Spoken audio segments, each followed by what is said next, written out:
believe in the sun. I believe in the risen one. I believe I overcome by the power of His love. Amen. Amen. I'm alive because He lives. Amen.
Thank you again for joining us for worship at the warehouse this morning.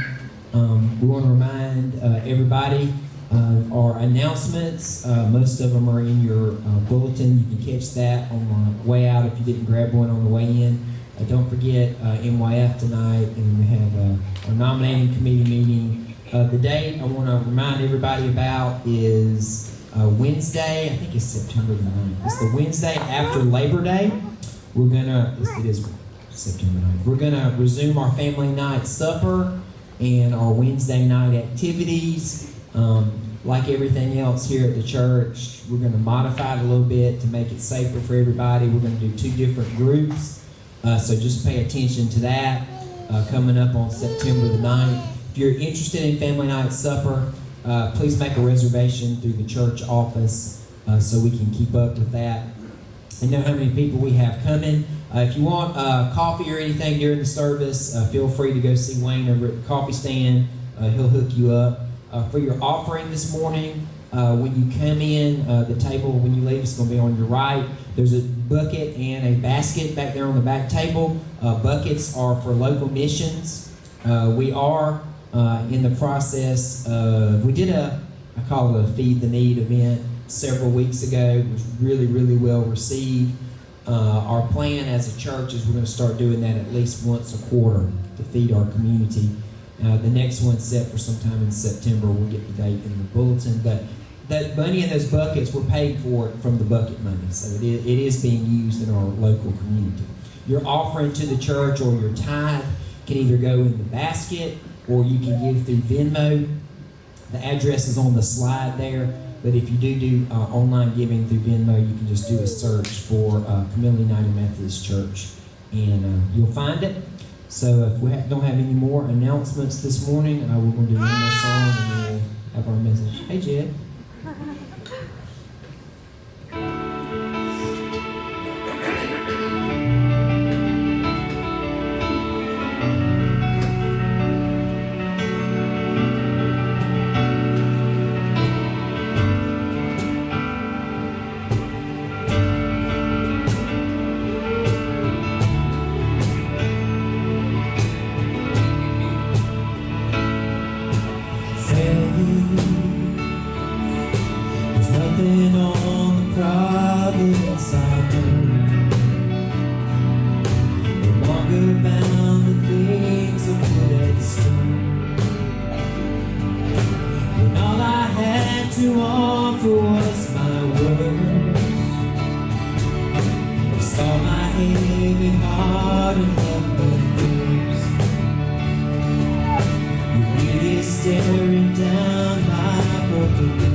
Crashing down upon my death, you were there all this time, like a river running through my failure.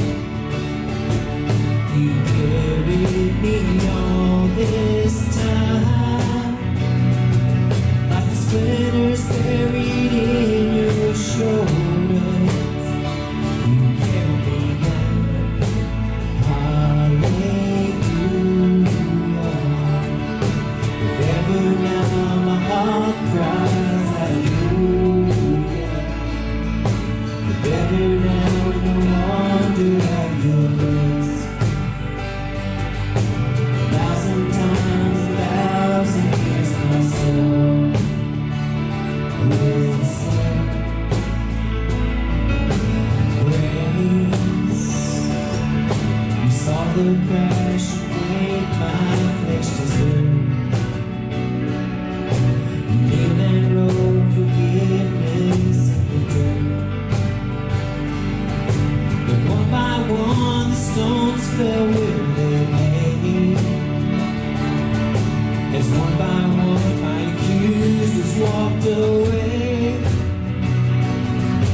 that a lot of people struggle with. Fortunately, I'm not one of those people, but I think it's good to study issues that are not something that bothers you because it bothers other people. And that is, we're going to talk today about loneliness. Luckily, that's not something I suffer with. I do stuff like come and tell my wife I need to go to Disney for 2 or 3 days by myself, and it doesn't bother me. I enjoy it. But a lot of people struggle with loneliness. And a few weeks ago, I was on social media, I think it's Facebook or whatever. But anyway, there's several blogs that I follow. We all follow different blogs. And I saw the title of a blog post, and it was called The Lonely Crowd. And that really stuck out at me because those two things don't really go together, right? When you think of lonely, you think of solitude, but you think when you would be in a crowd that you wouldn't be lonely, right? And so the rest of the article was The Lonely Crowd, Churches Dying Due to Friendlessness.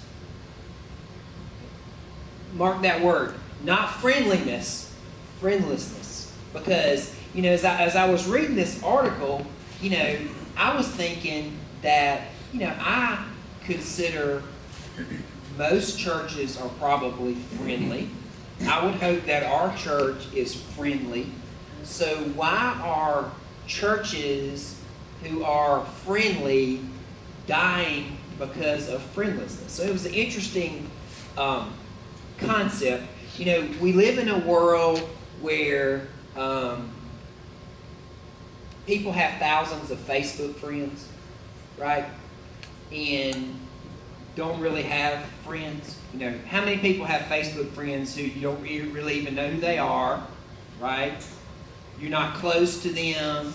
You don't have a relationship with them. It's just something we do. So we live in this world where we follow people on social media, but we don't necessarily follow them. Research tells us that 1 in 5 people in our country are described as desperately lonely. And many Christians will tell you, even though they're Christians, they're people of faith, even some that are definitely really involved in their church are still lonely.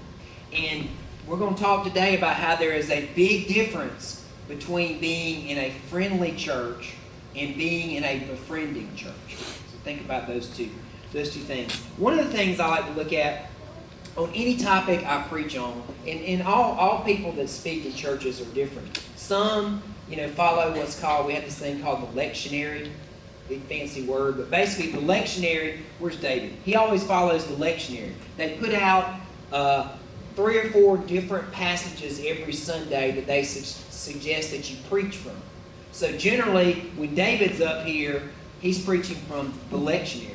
I usually almost always on every topic try to turn it into something in regards to Jesus. That's just what I do. And so as I was thinking about this, I was thinking, how am I going to talk about Jesus being lonely? Because if you look, when you think about Jesus in our mind, what do we think? We think he's in the middle of this giant crowd, right? He's feeding 5,000 people. The last time I preached, I talked about the bleeding woman who Jesus had all these people around him, and she was trying to grab him by the coat, and pull on him. And so that's not how we think about Jesus. But if you read some of the stories about Jesus, he's very relatable on the issue of loneliness, because we find out actually that he was lonely. As a matter of fact, if you read some of the Old Testament prophets, Isaiah did a lot of prophesying about who the Messiah would be. Isaiah 53 tells us basically that he's going to be despised and hated by the people that he's coming to save. So pretty much Jesus was set up to be lonely. Also, too, imagine being without sin at all and living in a sinful world. That would make you pretty lonely. Like, what do? Do you say, don't do that all the time? how are you going to relate? You know, also, can you imagine Jesus as a child? Can you imagine Jesus as a child? He was probably hard to relate to as a child. The Bible also tells us that his parents couldn't relate to him. Remember when he snuck away from his parents and went and spoke at the temple? And the parents were probably like, I don't know what to do with this kid. I can't relate to this kid. I don't know, you know. And also, the Bible tells us, you know, maybe if he's not, you know, with the crowd, maybe he got along good with his brothers and sisters. He didn't get along good with his brothers and sisters. Matter of fact, the Bible tells us frequently that his brothers and sisters didn't believe anything he said till after he died. So there's several things where they go outside, and there's even a story in the Bible where they show up to say, look, we're coming to get you, Jesus, because everybody thinks you're a nut. Because everybody, you know, you're telling people you're the Messiah. Come on. So Jesus was lonely. And we even know that he felt lonely from God, you know, because when he was on the cross, what did he say to God? Why have you forsaken me? So Jesus was sometimes lonely. Our scripture this morning comes from Mark, the 1st chapter, and this kind of sets up why I think Jesus was lonely. The next morning, Jesus got up long before daylight, left the house while it was dark, and made his way to a secluded place to give himself to prayer. Later, Simon and his friends searched for him and said, everybody's looking for you. They want you. Parents, you ever tried to have some alone time? How's that work? Exactly. Jesus replied, we have to go to the surrounding villages so I can give my message to the people. That is my mission. But pay attention to that. Jesus says, here's what I'm supposed to do. My job is to go to these villages, basically the crowds, and share. He says, not only that, that's my mission. That's why I'm here. So he went throughout the region of Galilee, preaching in the Jewish synagogues and casting out demons. So he went to the towns, went to the synagogue was the big hub, right? They did commerce there, they did meetings there. On one occasion, a leper came and threw himself down in front of Jesus, pleading for his healing and saying, you have the power to heal me right now, if only you really want to. Being moved with tender compassion, Jesus reached out and touched the skin of the leper and told him, of course, I want you to be healed. So now be cleansed or healed. Instantly the leper's sores disappeared and his skin became smooth. Now this is the next part that I think Jesus, he should have known this wasn't going to work. Right? He's healed this guy from leprosy, and Jesus says, now don't tell anybody about this. You can go find the priest and show him. Then bring an offering that Moses commanded for your cleansing. Basically, he wants him to go show the priest. You know why? So he can be let back in the temple. Right? Because he was excluded. But can you imagine? I'm healing you. I put the mojo on you. You're free. I shot lightning on you. Whatever Jesus did. Don't tell anybody. Right? Are you kidding me? But no sooner did the man leave than he began to proclaim his healing publicly and spread the story, what's the word, everywhere. He's running around. He's telling people. He's putting it on Facebook. He's whatever. Here's the next part. But no sooner, he went and told everybody about the healing. Jesus' growing fame prevented him from entering the villages openly, which forced him to remain in isolated places. Even so, a steady stream of people flocked to him. So Jesus' mission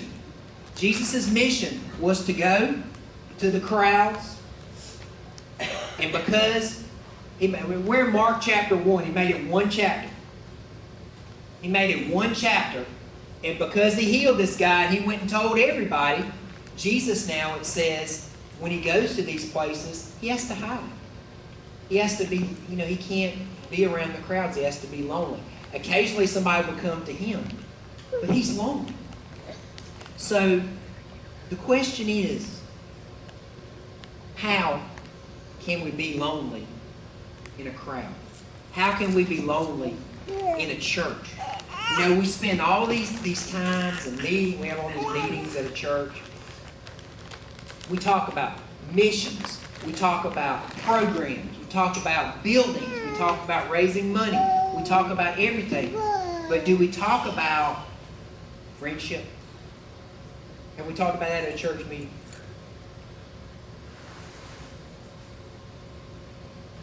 And here's some reasons I think we have a problem in church with the friendship aspect of church and why people are lonely.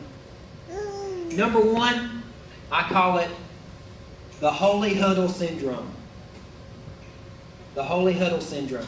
When we were talking about reopening the church after COVID, we had these meetings, and somebody said, now, Rick, in the warehouse, maybe you should put some things on the floor when they come in, so they'll walk 6 feet apart.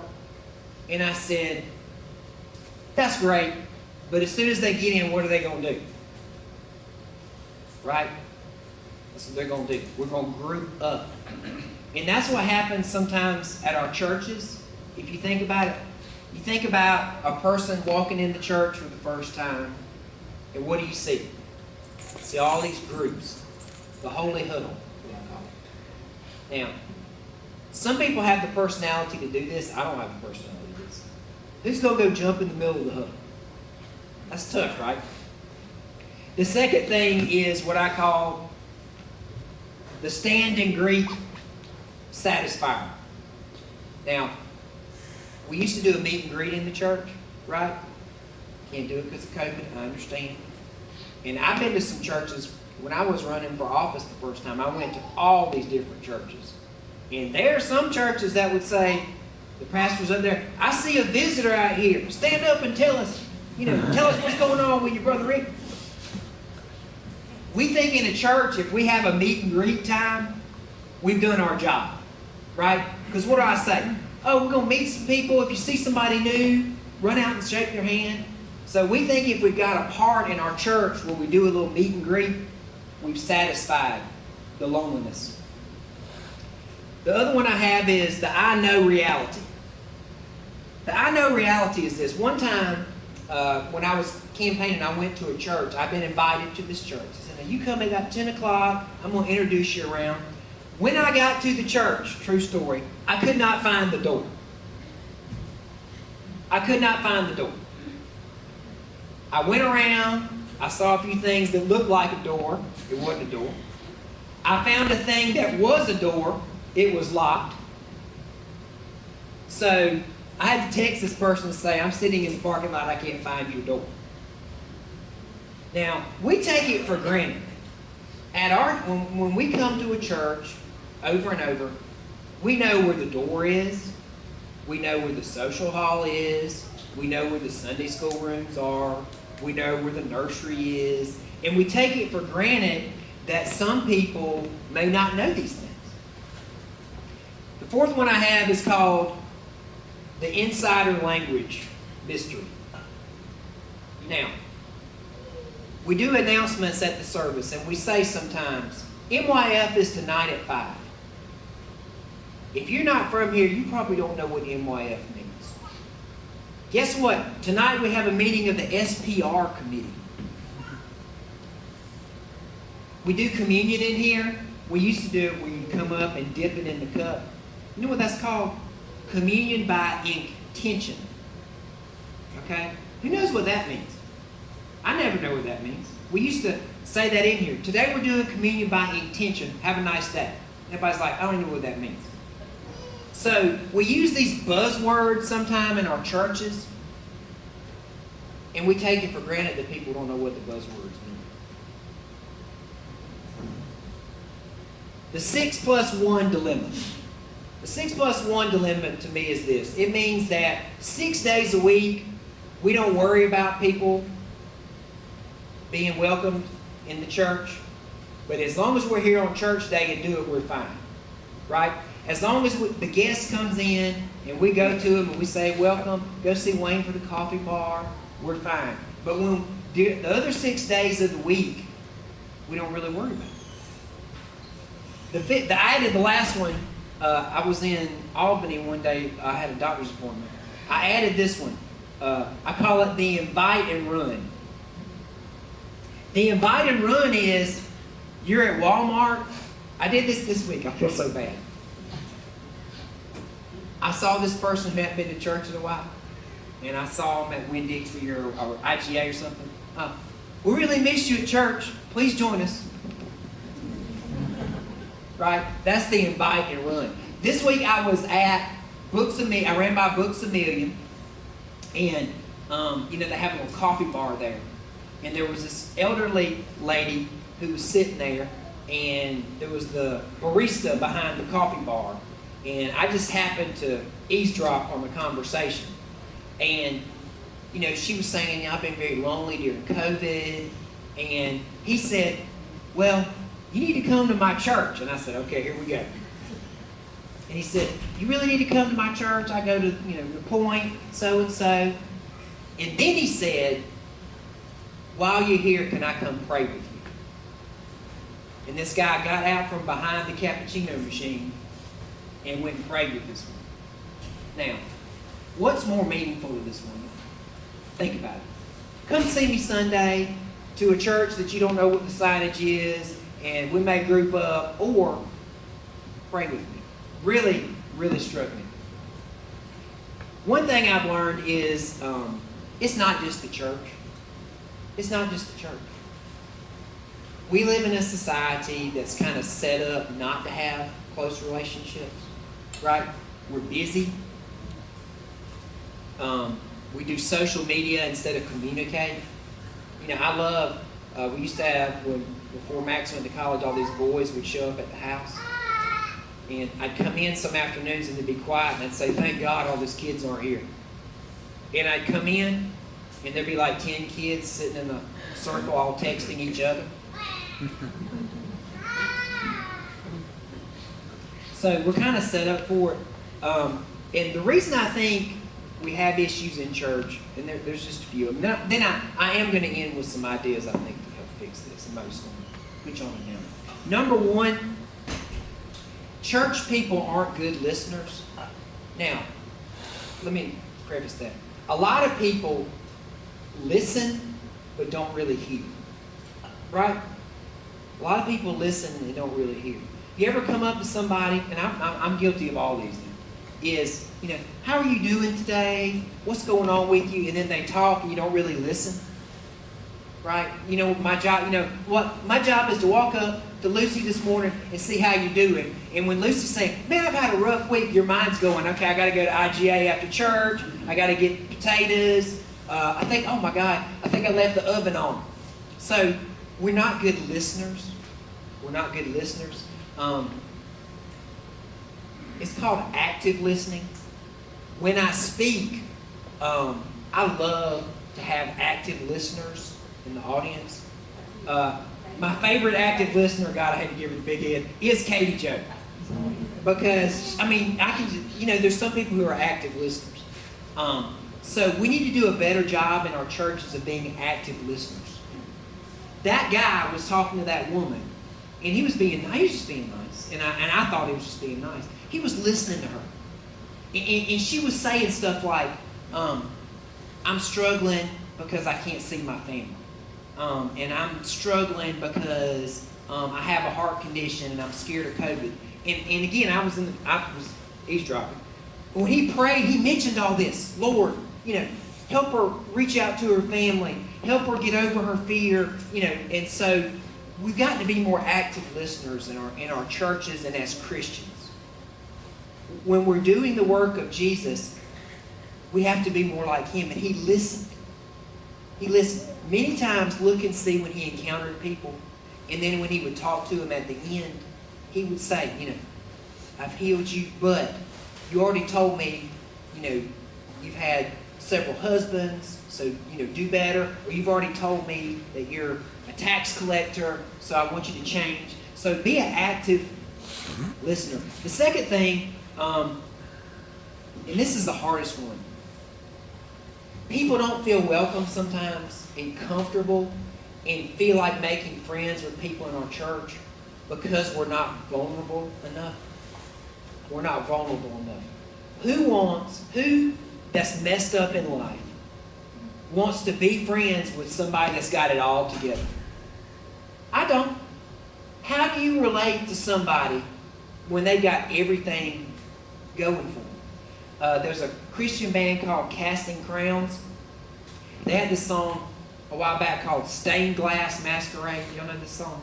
And basically what it says is, I can't be comfortable in a church full of perfect people. I can't be. How am I going to be comfortable? I got all this stuff going on, and all these people. I went to this church, and all these people are perfect. So, to make people happy, to make people less lonely, and I'm talking about church. I'm talking about our Christian life. Be vulnerable. Be vulnerable. If you're struggling with something, the best thing you can do is get up and say. And I have used this example more than once. One of the best sermons I ever heard in my whole life of sermons was in this room. And Ken Myers was our pastor. And Ken Myers got up here and he literally said, I'm going to have to hang on, he's Stu Ravers, I'm going to have to hang on to this pole to say this.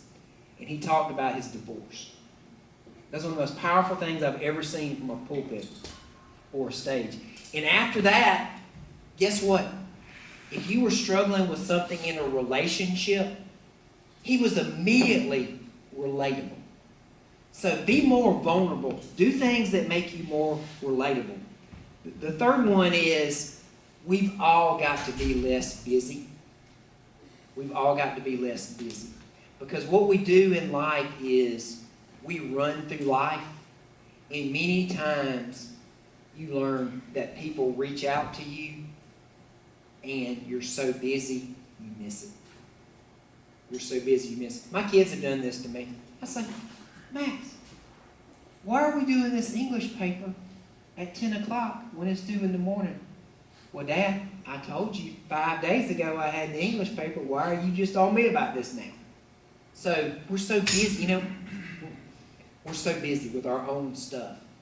We got to slow down. Jesus, you don't think Jesus was busy? He had all these disciples following him. He's got God talking to him all the time, probably, telling him, what we need to work on. He's got all this stuff going on. Look at Jesus, he always stopped. When somebody came to him and said, Jesus, I need help with X, Y, and Z, he always stopped. We got to stop. Sometimes we've got to stop. If we want to help people be less lonely, we have to stop. And then a few really easy things to do. Number one, be more aware. Be more aware. The story of Zacchaeus up in the tree? Well, Jesus easily could have missed Zacchaeus up in the tree, and that wouldn't have been a good story. We wouldn't have had that neat little children's song about Zacchaeus come down from the tree. Be aware. In an average day, there's hurting people all around you, no matter where you go or who you encounter. Be aware. Number two, this is not one